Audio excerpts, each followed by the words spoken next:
Setelah 2 tahun berlalu, misteri kasus pembunuhan ibu dan anak di Subang, Jawa Barat sudah mulai terungkap. Dan seperti apa perkembangannya setelah polisi menetapkan 5 tersangka, bergabung bersama kami, Kabid Humas Polda Jawa Barat, Kombes Pol Ibrahim Tompo. Selamat malam, selamat sore maksud saya.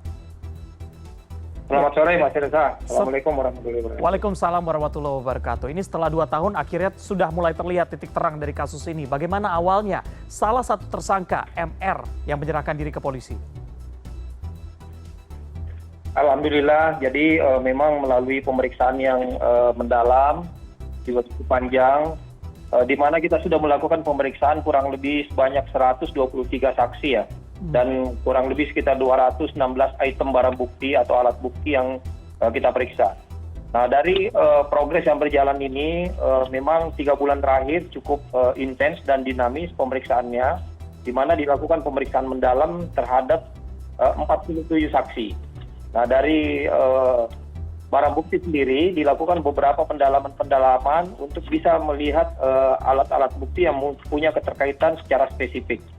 Nah, dari beberapa pemeriksaan dan progres yang cukup dinamis ini, akhirnya pada tanggal 19 September dilakukan pemeriksaan terhadap Danu dan akhirnya didapatkan keterangan terkait dengan nama dan juga kejadian yang terkait dengan kejadian tersebut, sehingga dari situ penyidik akhirnya melakukan pemeriksaan mendalam kembali terkait dengan alat-alat bukti dan relevansinya dengan para tersangka.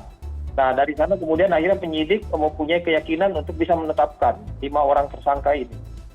Oke, Pak Ibrahim, tadi kan Anda sudah katakan bahwa 123 saksi sudah diperiksa, akhirnya polisi menentukan 5 tersangka begitu ya. Apakah sudah diketahui peran dari masing-masing tersangka ini?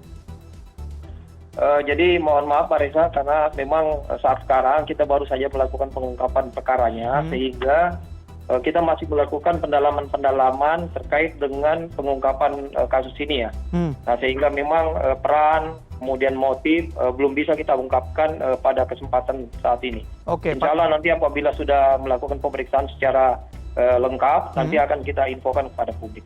Baik. Sebenarnya apa yang menjadi tantangan terbesar dalam pengungkapan kasus ini, bahkan yang membutuhkan waktu sampai 2 tahun?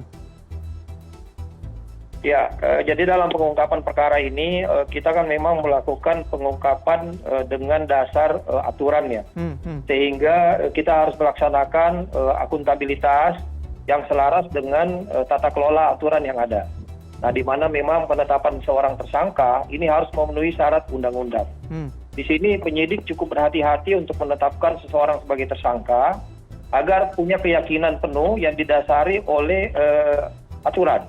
Nah, di mana dalam hal ini dari hasil pengembangan yang belakangan dilakukan, diperolehlah beberapa data-data yang punya relevansi antara alat bukti yang didasari atau digunakan melalui scientific investigation, di mana melalui hasil lapor ini ada relevansi antara keterangan yang diperoleh dan juga TKP dan kejadiannya. Dari sinilah penyidik akhirnya punya keyakinan untuk menetapkan 5 tersangka tersebut. Oke, Pak Ibrahim, ini kan membutuhkan waktu cukup lama ya, 2 tahun. Apakah memang dari 123 saksi yang sudah diperiksa tadi, apa yang mereka sampaikan itu tidak tepat atau justru polisi sempat mengalami kesulitan dalam mengungkapkan barang bukti atau seperti apa? Apa yang menjadi penghalangnya atau tantangan utamanya selama 2 tahun ini?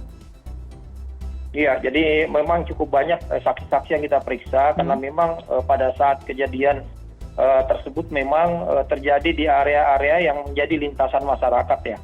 Nah, sehingga hal-hal yang terkait atau saksi-saksi yang terkait dengan peristiwa, dengan waktu, segala ini dilakukan pendalaman sehingga memang saksi banyak yang diperiksa. Nah, dari saksi-saksi yang diperiksa terdahulu ini memang banyak keterangan-keterangan yang belum spesifik ya.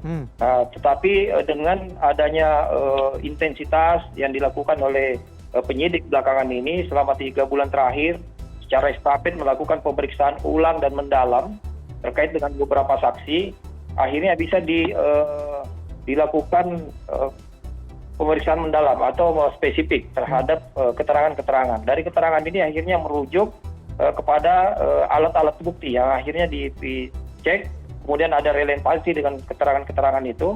Dari sini akhirnya memang menjadikan petunjuk-petunjuk bagi penyidik untuk melakukan pendalaman kembali dan merujuk kepada para tersangka ini. Oke, Pak Ibrahim, terakhir, ketika memang sekarang sudah diketahui 5 orang tersangka dan juga tadi Anda katakan beberapa keputusan akan diambil ke depannya begitu untuk menentukan apa motif dan juga peran dari masing-masing, tapi apa langkah dari polisi selanjutnya yang akan dilakukan? Ya, jadi memang karena penetapan tersangka ini baru kita lakukan kemarin pada tanggal 16 Oktober, nah sehingga ada beberapa keterangan-keterangan lagi yang harus kita selaraskan, juga termasuk alat-alat bukti. Ini dalam rangka melengkapi berkas perkaranya. Nah, sehingga memang kita harus melakukan pengecekan kembali terkait dengan keterangan-keterangan baru yang diperoleh pasca dengan adanya penetapan tersangka. Kemudian juga penyesuaian dengan alat-alat bukti ini.